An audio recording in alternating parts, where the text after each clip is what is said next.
మన భారతదేశంలో ప్రతి పండుగకి ఒక విశిష్టత ఉంది. ప్రతి పండుగకి ఒక సాంస్కృతిక భూమిక ఉంది. ప్రతి పండగకి ఒక ధర్మానికి సంబంధించిన విషయాలు, సంస్కృతికి సంబంధించిన విషయాలు నిబిడీకృతమై ఉన్నాయి. అటువంటి పండగల్లో శ్రీరామనవమి ముఖ్యమైనది. మన తెలుగు సంవత్సరంలో, హిందూ దేశంలో ఈ సంవత్సరాలన్నీ ఒకటే హిందువులకి. ఆ సంవత్సరాల్లో ఇప్పుడు ప్రస్తుతం వచ్చిన సంవత్సరం మన్మథనామ సంవత్సరం అనుకోండి. శ్రీరామనవమి అనేది చైత్ర శుద్ధ నవమి నాడు వచ్చే పండగ. ఈ శ్రీరామనవమి శ్రీరాముడు జన్మించిన తిథి నాడు జరుపుకునే పండగ. చిత్రం ఏమిటంటే, నవమి ఉత్సవాలు మనం ఎప్పుడు చేసుకుంటున్నాం అంటే, శ్రీరాముడి జన్మదిన ఉత్సవంగాను శ్రీరాముడి పెళ్ళి ఉత్సవంగాను రెండూ కలిపి చేసుకుంటున్నాం. సీతారాముల కళ్యాణం చూస్తాం శ్రీరామనవమి నాడు. అయితే ఒక చిన్న విషయం, ఎప్పుడైనా పెళ్ళిళ్ళ సందర్భంలో ఎవరైనా దీవిస్తూ ఉంటారు, ఈ వధూవరులు సీతారాముల్లా కలకాలం హాయిగా ఉండాలని.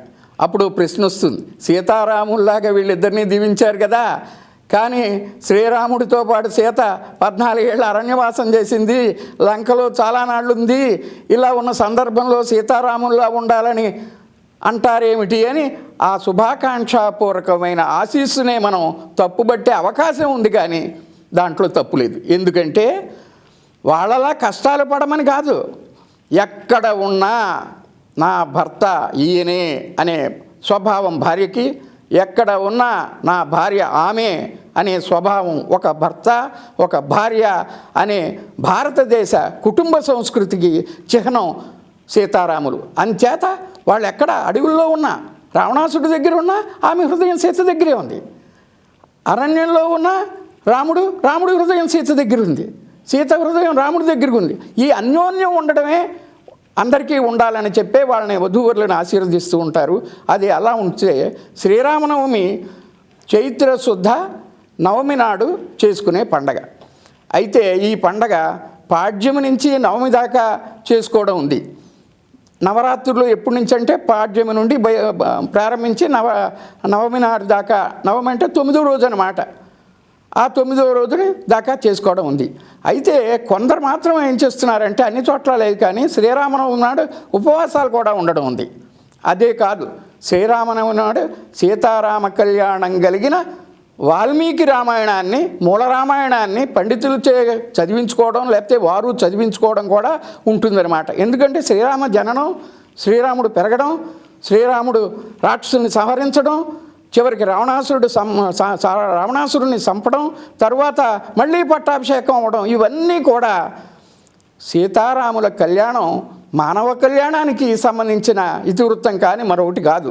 అంచేతే శ్రీరామనవమి నాడు సీతారామ కళ్యాణం చేస్తూ ఉండడం ఎప్పుడు ఉంది. ఆ కళ్యాణ సందర్భంలో ఏమిటంటే, ఉత్సవంలా చేసుకోవడం, వేడుకలు చేసుకోవడంతో ఉంటూ ఆవాళ పానకం, వడపప్పు, విసనకర్రలు ఇవ్వడం అనేది ఒక సంప్రదాయం ఉంది.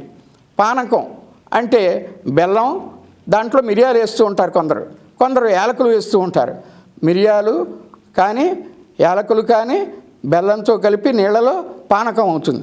ఆ పానకం, వడపప్పు ఇవ్వడం, విసనకర్రలు ఇవ్వడం పురోహితులకే కాదు, అతిథులుగా వచ్చిన వాళ్ళకి ఇవ్వడం, ఉత్సవాలకు వచ్చిన వాళ్ళకి కూడా ఇవ్వడం ఉంది. ఇలా ఇవ్వడంలో ఏమిటంటే అంతరార్థం, వడపప్పు అంటే మనం వడగొట్టింది అంటాం, అంటే ఎండ వలన వడగొడుతుంది.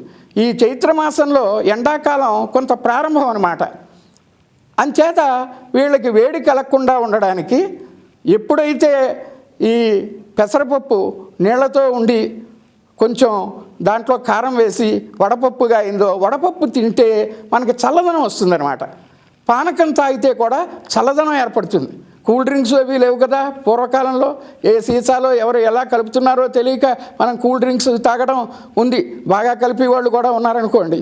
కానీ ఇక్కడ ఏమిటంటే ఇది మనకి పండగ ఇచ్చిన కూల్ డ్రింక్ అనమాట అది పానకం అనేది. కానీ చిత్రం ఏంటంటే, మనకి బెల్లం ఉందని, నీళ్లు ఉన్నాయని, యాలకులు ఉన్నాయని ఇవాళే పానకం చేసుకుని మనం తాగొచ్చు కదా. కానీ శ్రీరామనవమి నాడు తాగితేనే దాని రుచి విశేషంగా ఉంటుంది. సత్యనారాయణ స్వామి దేవాలయంలో ప్రసాదం చేసి ఇస్తారు. కానీ అదే మనకు ఆ పదార్థాలతో ఇంట్లో చేసుకుంటే దాని రుచి ఉండదు ఏమిటో మరి అని అనుకుంటాం ఆ సమయ సందర్భాల్లో. అంచేతే పండగలకి రెడీనెస్ సిద్ధం కూడా ఉండాలి, సంసిద్ధులై.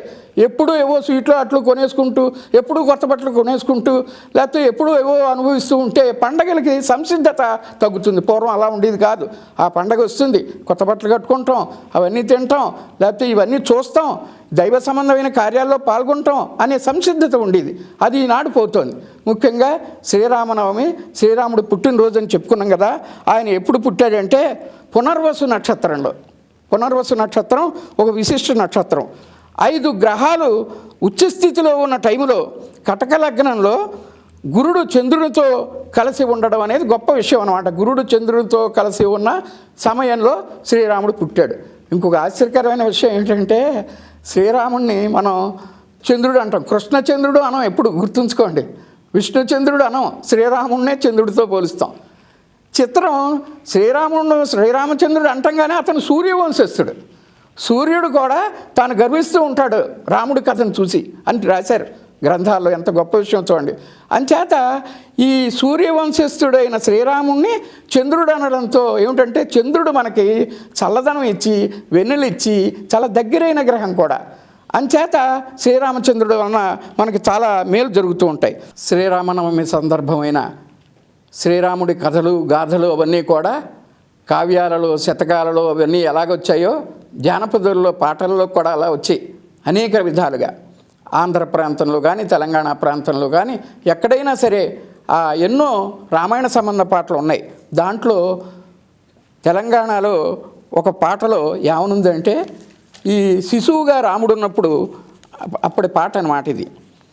బాలలతో ఆడంగా పట్టుకొని వచ్చి బంగారు గిన్నెలో పాలు నెయ్యి పోసి సంపంగి తైలాన శిరసొప్ప అంటి మెత్తన్ని కస్తూరి నలుగు దీర్చి చన్నీళ్ళు వేణీళ్ళు సమముగా చేసి 3 దోసెళ్లతో ముద్దుగా పోసి జలకంబుల మరించే తల్లి కౌసల్య ఒత్తుకొని పాపణ్ణి ఎత్తుకొని వచ్చి మెత్తని ఆ పట్టు పొత్తుళ్ళు పరచి ముత్యాల కుల్ల తా ముందుగా కుట్టి రత్నాల రావిరేకు రాములకు తీర్చి అని ఇలాగా వర్ణన ఉంది.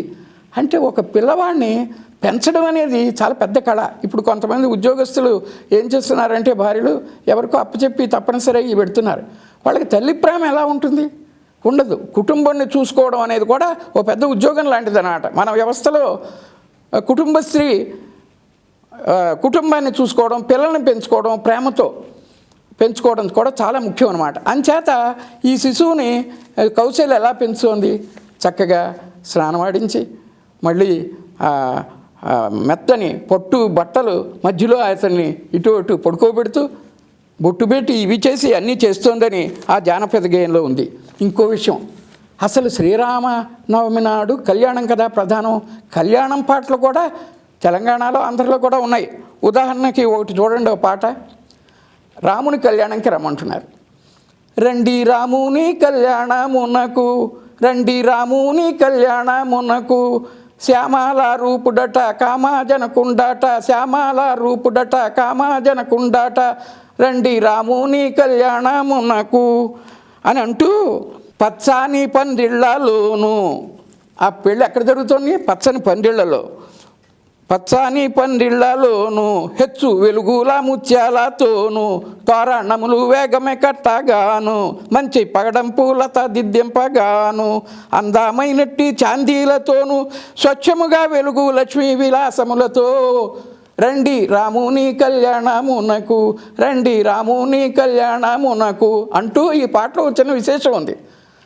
లస్కర్లు గ్యాస్ లైట్లు హెచ్చుతో వెలుగుచూనుండా రండి రాముని కళ్యాణమునకు అని ఉంది. ఎక్కడ రామాయణం లస్కర్లు గ్యాస్ లైట్లు వెలుగుతూ ఉంటే రాముడి సీత పెళ్ళవుతుందని రాశారు జానపదులు అనుకుంటే, జానపదులు తమ జీవితం కూడా ఈ జీవితంలో పెడతారు. తమ జీవితాన్ని జీవితంలో దేవుళ్ళ జీవితాల్లో పెడతారు. దేవుళ్ళను కూడా మానవులుగా చేస్తూ ఉంటారు. అంచేతే ఈ పాట ఎప్పుడు పుట్టిందనడానికి ఒక జానపద పరిశోధకుడు ఏమన్నా అంటే, లస్కర్లు గ్యాస్ లైట్లు హెచ్చుతో వెలుగుచుండ అంటే ఎప్పుడు రామాయణం. ఆ రామాయణం కథ ఇప్పుడు ఈ జానపద గేయం రాయబడినప్పటికీ గ్యాస్ లైట్లు ఇవి వచ్చాయి కనుక మనం గ్యాస్ లైట్లు వచ్చాక పుట్టిన జానపదం అని అనుకున్నాం. ఇలాగా ఈ విధంగా పాటలలో, మాటలలో, సామెతలలో, నానుడులలో, కథలలో అన్నిటా కూడా శ్రీరాముడి కళ్యాణం, ఆ జననాధికాలు అన్నీ ఉండడం ఈ శ్రీరామ నవమి నాడు మనం ప్రత్యేకంగా పదే పదే స్మరించుకుంటూ, ఆ కథలు ఆలాపిస్తూ, ఆ పాటలు పాడుకుంటూ, ఆ వాల్మీకి రామాయణ శ్లోకాలు గల రామాయణాన్ని చదువుకుంటూ ధన్యులవ్వాల్సిన అవసరం ఉంది. స్వస్తి.